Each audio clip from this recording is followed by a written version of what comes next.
Fala turma, tudo bem com vocês? Seja bem-vindo a Duas Conversas. Eu sou Valmir Meirelles, tá bom? Pedi para você se inscrever no canal e deixar o teu like, que é muito importante. Pessoal, é o seguinte, faz algum tempo que eu estou querendo fazer um vídeo sobre a evolução do forró, esse movimento que atrai tanta gente bacana, né? Tantos artistas, mas que tem dois caras nesse movimento que tem uma importância muito grande, principalmente aqui em São Paulo, porque eu acho que eles foram os...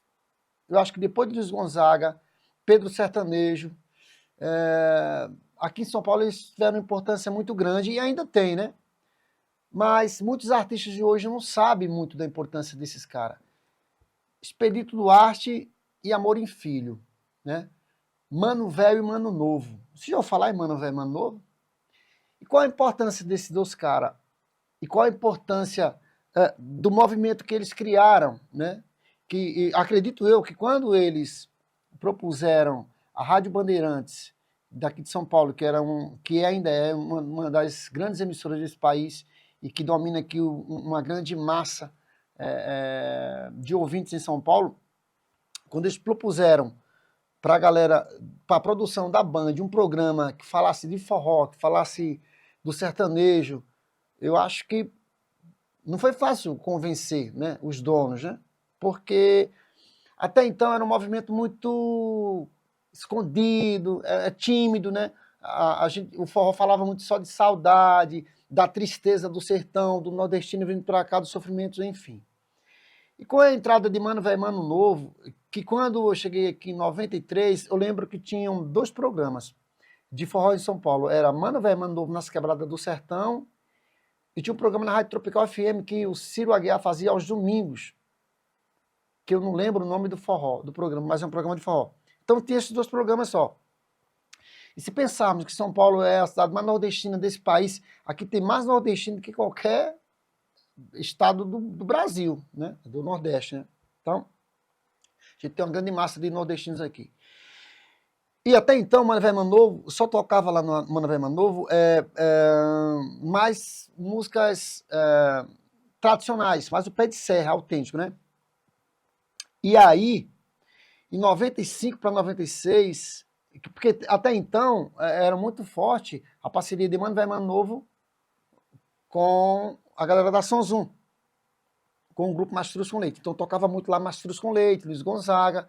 Então o programa de Mano Velho Mano Novo, que era na Band FM, posteriormente passou para a Nativa, eles falavam muito, contava causos, né? Até então acho que Mano Novo era o produtor, Mano Velho era o apresentador, depois Mano Novo começou a interagir com Mano Velho e de uma certa forma ficou bem dinâmico, ficou bem bacana. Então, era um programa muito legal, né? É uma pena, hoje não existe mais. E eu lembro que quando Mastruz com Leite, quando eu cheguei aqui, claro, Mastruz com Leite já estava estourado no Nordeste. Todas aquelas bandas do movimento que hoje chamam de forró eletrônico, né? Mas para mim não tem muito de eletrônico. É forró, mas cada um dá o nome que quer. E aí, 93, era muito influente as bandas da Sonzum tocando no programa Nas Quebradas do Sertão de Mano Velho Mano Novo. Tocava muito. E aí tem um caso muito interessante, que ainda eu quero tirar isso aqui a limpo, eu quero fazer um vídeo, é sobre a entrada de Anjinho nesse sistema, nesse processo, nessa evolução do forró. E a partir de Anjinho, começa a surgir aqui em São Paulo a galera do teclado. Mas tem toda uma história por trás. Por exemplo, quando e como o Frank Aguiar é inserido nessa história? Porque eu sei mais ou menos assim. O que acontece? A história que eu sei de bastidores. Um dia eu posso, de repente, ter o privilégio de conversar com o Mano Velho Mano Novo e eles esclarecerem esse assunto. Mas até então a história que eu sei de bastidores é o seguinte, que Emanuel Gurgel, naquela época, se incomodou muito com o sucesso de Anjinho dos Teclados aqui em São Paulo, que pipocou, 95, 96, 97, Anjinho pipocou com o CD volume 13. E se você pegar aquele volume 13, a maioria das músicas era da Mastruz, do Emanuel. E até então, Anjinho, naquela época, os direitos autorais era muito complicado, e Anjinho, a galera que era a Gema, não pagava direitos autorais para Emanuel. E Emanuel ficou sabendo disso. E as fitas do Anjinho pipocou no Brasil inteiro. E Emanuel, o que é que ele fez para se vingar do Anjinho? Essa é a história que a gente sabe. Eles juntou com o Mano Velho Mano Novo e criaram um outro artista para engolir o Anjinho. E quem era esse artista? Frank Aguiar. Frank Aguiar surgiu justamente para combater Anjinho. Né? Essa é a história que a gente sabe. De fato, a história que o Frank conta é que aquele grito que ele dava, au, era porque ele errava a letra. Essa história, na verdade, dizem os bastidores que foi criada pelo Emanuel para dar essa ideia para não dizer que era o cãozinho dos teclados, porque tinha o anjinho dos teclados, então veio o cãozinho dos teclados. Então o cãozinho surgiu, o cãozinho não tem nada a ver com cachorro, o cãozinho é por causa do anjinho. Né? Essa história eu sei, de bastidores. Não sei se é verdade, mas também parece que não é mentira, porque tem muito as histórias assim, que se conectam, né? Enfim, e aí, Emanuel, alguém descobre Frank Aguiar para Mano Velho Mano Novo. Emanuel já fica sabendo, eles levam o Anjinho, o Frank para lá, eles gravam um repertório todo da São Zoom estourado, que é o volume 1, que Frank tá no CD, vou botar a capa do CD aqui para vocês verem. Esse CD aí, galera, foi um CD pipocado, e aí,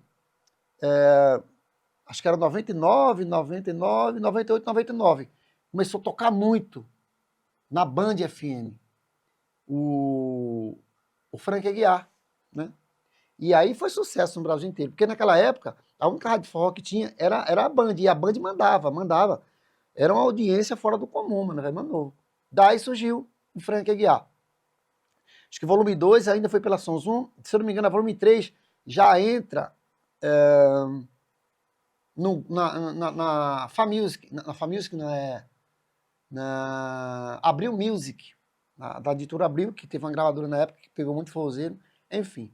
Daí surgiu, mas tanto forró eletrônico de teclado, que depois surgiu o Washington, aí teve Cleilton, aí teve Wesley dos teclados, bom, enfim, teve o Toninho Rossi, que teve sua importância, né? Enfim, uma galera boa, veio o forró saborear, mas tudo derivado do teclado. E para mim, o Mano Velho Mano Novo foi o grande precursor de tudo isso, do teclado. Eu acho que o teclado, sem Mano Velho Mano Novo, em São Paulo, ele não tinha essa força que tem hoje. Né? Hoje a música teclado. E o que acontece? Isso aqui refletia para todo o Brasil. Foi a partir de São Paulo que o Brasil tomou conta e conheceu o forró de teclado, porque até então o forró estava muito no Nordeste. Eu lembro que em 89 eu tocava numa banda lá no Nordeste, lá em Limoeiro, com o pessoal, e lá a gente já tocava Meu Vaqueiro e Meu Peão, né? Foi uma dificuldade pela aquela música, eu fazia só aquele solo direito. Direito não, doido ainda fazia, não tinha tecladista naquela época, era difícil. E aí, em 89, então, mas em 89 eu cheguei aqui em 93 e o forró ainda, eu lembro que eu fui tocar aqui em 95, eu fui tocar forró aqui, tentar tocar forró por aqui de teclado, a galera não sabia que era forró, forró daqui era, a gente tocava era o Seu Valença, era Djamalho, alguma coisa, não tinha forró. E foi Mano Velho, Mano Novo, que levou forró pro Brasil inteiro. Eu tenho certeza absoluta que foi eles dois, né? Então eu acho que a importância de Mano Velho e Mano Novo, junto com Emanuel Gugel, porque a galera fala muito do Emanuel Gugel, tudo bem, o Emanuel Gugel tem sua importância, mas o grande propagador desse movimento em São Paulo, falando de radiodifusão, de mídia, é Mano Velho e Mano Novo. Sem contar que tem outra galera também que vem, que você tem aí João Gordo, que é um cara que era o cara que tinha loja lá no Brás, que o Brás, galera, aqui em São Paulo, é um centro onde se encontram todos os nordestinos. Brás e Santo Amaro, né, aquela muvuca do nordestino. Então tem muita história de Mano Velho Mano Novo que precisa ser replicada e ser mostrada, né? Eu acho que eles têm uma importância muito grande para o forró, principalmente forró eletrônico, né? Porque até então eles também não tocavam forró eletrônico, e eles tiveram uma resistência, tinham uma resistência de Mano Velho Mano Novo para tocar forró eletrônico. Mas como Emanuel Gugel tinha essa ânsia de engolir o Anjinho, e que de fato engoliu o Anjinho, que para mim, eles engoliram o Anjinho por aí, né? Com o Frank Aguiar, então o Anjinho foi ficando meio assim, e aí veio o Frank Aguiar e foi o cara da mídia, foi para a Globo, enfim. Eu acho que a insistência de Emanuel de calar anjinho dos teclados, que quem calou anjinho dos teclados para mim foi a Sons, não foi a Manuel Gugel. Essa é a minha visão, viu, galera? Espero que vocês entendam. Essa insistência de Emanuel Gugel fez com que o Mano Velho, né, que era o chefe ali de toda a ideia do programa das Quebradas do Sertão, colocasse o forró de teclado ali, teve uma resistência grande, e aí é esse momento que a gente entende hoje, que a gente reconhece que as bandas se incomodaram na época, né, mas hoje já conseguem andarem no mesmo ônibus, tanto teclado como banda, já conseguem se entender, enfim. Tá aí um pouquinho para você que não sabe dessa história. Eu prefiro eu preciso uma hora detalhar melhor isso, e até entendo que preciso uma hora conversar com o Mano Velho Mandou para entender toda essa história desde o início e a importância deles dois para o forró. Então, deixa o teu like, se inscreve no canal, que é importante. Foi só um resuminho para a gente entender um pouco da importância do forró, tanto de Emanuel, tanto de Gonzaga, como de Amorim Filho e de Expedito Duarte, que são dois grandes percursores dessa música tão forte, tão enraizada, tão resistente, com tanta resistência, que sobrevive, apesar dos pesares, o forró. Um abraço e a gente se vê em breve, se Deus quiser. Valeu.